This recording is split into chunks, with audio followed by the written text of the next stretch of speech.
Hey, what have we got here then? 1, 2, 3, 4. You know, counting this money like this reminds me of something Jesus once said. Now Jesus, he told lots of great stories, did Jesus, like.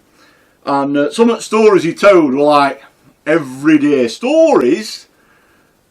And we were like scratching our heads thinking, what's he saying that for? We were like, not quite sure what that means. Because he had a special like hidden meaning. A kind of like heavenly meaning, if you like. Sometimes Jesus would call us to one side after the crowd had all disappeared, like, and he'd said to him, look, this is what it actually means. And we go, oh, we got that now, yeah. As we moved around with Jesus more and more, we kind of got used to the kind of stuff he was saying, like, you know. Other times he'd like talk to large crowds of people on the hillsides up by Sea of Galilee, like, you know, and he would teach them. There could be thousands of people there, like, you know. But as I say, counting this money like this reminds me of a few things that Jesus once said. He said, what you shouldn't do is like store up your money, your riches, if you like, whether it's money or the things that you have here on earth, because moths and rust and stuff like that can like eat it and destroy it, and thieves could come in and steal it, like, you know. We should store up treasures in heaven. On another occasion, somebody came to him, because quite a lot of people used to come and ask him questions and, like, you know, and someone, I think they were like posh people, like, you know, because they were like all dressed up, like, you know what I mean, and they kind of sort of like said, you know, Jesus, we've got a bit of a dispute, can you kind of like sort it out for us, because we've got a problem here, like. And then Jesus told them this story. This is one of them like earthly stories with like special hidden meaning, like, you know.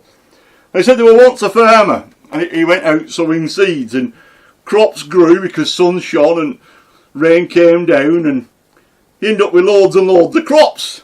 And at the end of the day, like, he said, what do I do with all my crops? I said, tell you what, I said, I'll knock down my storage shed and I'll build a bigger one. And then I'll be able to sit pretty, because I'll have loads and loads of money, and I'll be all right for the rest of my life, like, you know. But thing is, like, that night, like, this fella died, and he were dead. So his new storage shed, his barn, like, were of no use to him. And he reminded people again, and he said, you know what? They should store up treasures in heaven, and not here on earth. And you got to think about that, and you got to think about like how you treat people.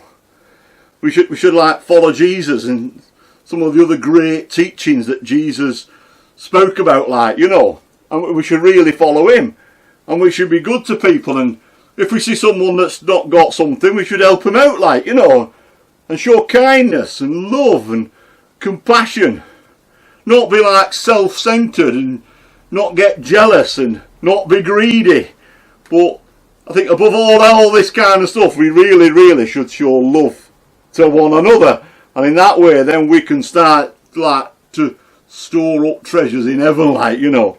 It took me a while to get that idea. I was just like, you know, when I met Jesus, I was just humble fisherman, really. And it took me a while to work out like what he were on about and how we should actually treat people and things. I'm still working it out now, like, you know, but store up your treasures in heaven, as opposed to like here on earth, where thieves can come and nick it, and it might rot and it might get ruined.